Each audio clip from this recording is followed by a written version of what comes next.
അമ്മായി നൈസില് ഞാൻ അറിയാതെ പെട്ടി തുറന്ന് അവിടെ വന്നിട്ട് നാടകം. അയ്യോ ഞാൻ ഒന്നുമല്ല, ഒന്ന് ഓർക്ക ഇങ്ങനെ അല്ലേ അല്ല. ഇപ്പൊ കനാൻറ്റി ഞാൻ ഇല്ലടാ, യാരുടാ തുറന്നാങ്ക? എനിക്ക് നിന്നെയാണ് സംശയം. ഞാനാ?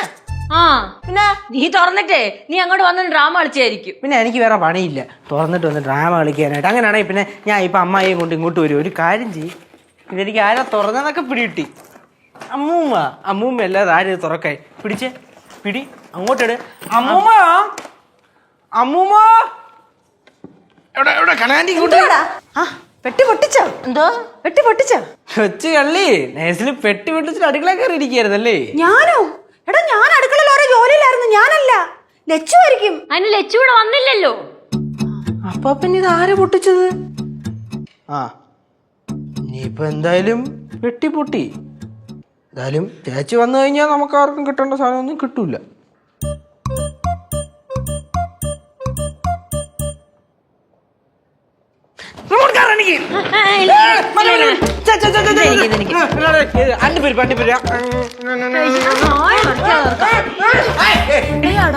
വളയൊന്നുമല്ല അനിവിടെ അത് പൊട്ടിച്ചല്ലേ? സത്യമായിട്ടും പൊട്ടിച്ചല്ല, പൊട്ടിയിരുന്നാണ്. എടാ നിന്റെ ഞാൻ പറഞ്ഞല്ലോ, ഞാൻ വന്ന് പൊടിച്ചിട്ട് എല്ലാവർക്കും ആവശ്യം സാധനം എടുത്തു തരാന്ന്. നമ്മള് പൊട്ടിച്ചല്ല ലച്ചു. സത്യമാ சொல்றோம், நாங்க இல்ல. ആന്റിയുടെ അടുത്തുണ്ടല്ലോ എനിക്ക് കുറച്ചെങ്കിലും ബഹുമാനം ഉണ്ടായിരുന്നു. ഇതോടെ അത് പോയി.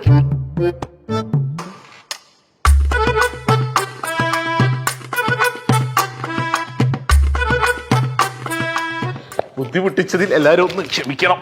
എന്താ മോനെ, ഇനിയും പഴംപൊരി വേണോ? അതല്ല അല്ല പോയിട്ട് തിരിച്ചു വന്നെന്താ? അതോ ദേ ഈ തമാശക്കാരൻ അളിയൻ സിദ്ധുവിന്റെ പെട്ടിയാണെന്ന് വിചാരിച്ചെടുത്തത് എന്റെ പെട്ടി. ഇപ്പൊ അതെ എന്റെ പെട്ടി മേശപ്പുറത്തും സിദ്ധുവിന്റെ പെട്ടി. ആ പെട്ടി പൊട്ടിച്ചുല്ലേ? എനിക്കറിയായിരുന്നു ഞാൻ പോയ ഉടനെ നിങ്ങൾ അത് പൊട്ടിക്കുന്നത്. നമ്മൾ ഇത് എത്ര കണ്ടതാ. ലച്ചുവേ ഞാൻ അപ്പോഴേ പറഞ്ഞാണ് പെട്ടി പൊട്ടിക്കണ്ട, വൈകുന്നേരം പൊട്ടിക്കാം. എങ്ങനെ ആർത്തിയല്ലേ, ഗൾഫിലെ സാധനം ഒന്നും കണ്ടിട്ടില്ല. ഇനിയെങ്കിലും ആരെങ്കിലും സാധനം കൊണ്ടുവരുമ്പോ ഇങ്ങനെ പെട്ടെന്ന് കയറി പൊട്ടിക്കല്ലേ ലച്ചു. സമാധാനമായിട്ട് പൊട്ടിക്കാം, എന്തിനാ ആർത്തി? അമ്മായി സാരല്ല പോട്ടേന്ന്. സാധനങ്ങളൊക്കെ ഒന്നും ഉണ്ടോന്ന്? അയ്യോ അതുണ്ടാവും, പിന്നെ അതൊക്കെ എവിടെ പോവാനാ. അതൊന്നും ഇത് കുറച്ച് ഭാര്യയ്ക്കും മക്കൾക്കും ഉള്ളതേ. ചോക്ലേറ്റ് ഉണ്ടാ പോട്ടെ, ചോക്ലേറ്റ് അല്ലേ? ചോക്ലേറ്റ് അല്ല ചോക്ലേറ്റ് അത് പോട്ടെ, ചോക്ലേറ്റ് ഒക്കെ പുറത്തുനിന്ന് വാങ്ങാം, അത് ഞാൻ വാങ്ങിക്കോളാം. എന്തിനു ലച്ചു ആർത്തി കാണിക്കാതെ കൊടുത്തുപോട്. അത് ലച്ചു കൊടുത്തോ, അത് എന്റെ വക കേട്ടോ, എന്റെ വക. പിന്നെ ഞാനും സിദ്ധു തമ്മിൽ അങ്ങനെയല്ലേ. എന്നാല് ഞാൻ ഈ പെട്ടിയെ കൊണ്ട് എടുത്തോട്ടെ.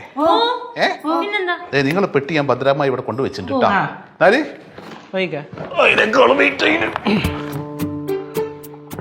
പോട്ടെ പോവാടേ. Don't touch. നിന്റെ അടുത്ത പറഞ്ഞേ.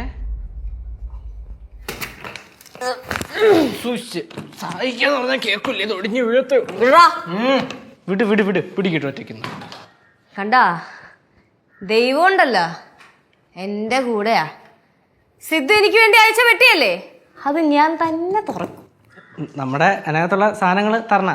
ഒരു സാധനവും ഇല്ല, ഒറ്റ കൊടുത്തല്ലേ എല്ലാവരുടെ മുമ്പിൽ. എനിക്ക് ആർത്തിയാത്. ഞാൻ ഗൾഫിലെ സാധനങ്ങളൊന്നും കണ്ടിട്ടില്ല അല്ലേ.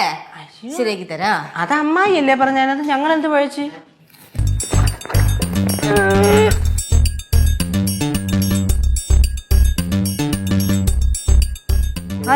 മറിയുക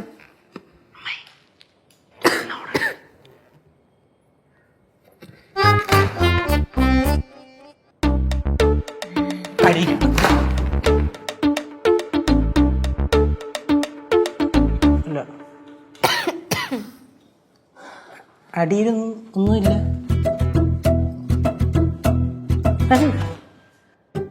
അളിയൻ എന്താ ഇവിടെ ഇൻസ്റ്റാൾമെന്റ് തുണി കച്ചവടൂ? ഒന്നുമില്ല, നോക്കണോ? അതാ എന്റെ അച്ഛൻ തന്നു വിട്ടത്.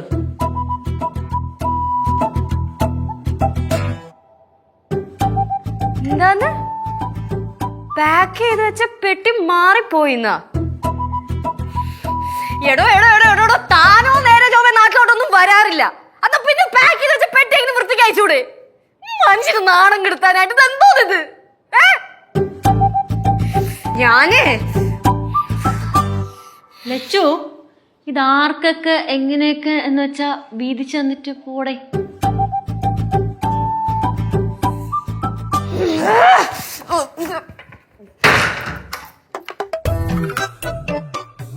അല്ല കേശു, ആരായിരിക്കും ആ പെട്ടി പൊട്ടിച്ച്? ஆமாண்டா யாரா இருக்கும்? ആർക്കറിയാം. കല്ലു കല്ലൊരു മുട്ടായി ഈന്തപ്പഴം വേണോ? മുട്ടായി.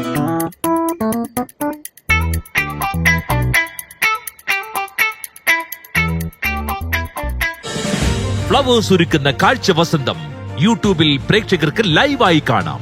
ഫ്ലവേഴ്സ് കോമഡിയിൽ ജോയിൻ ചെയ്യൂ, ആസ്വദിക്കൂ.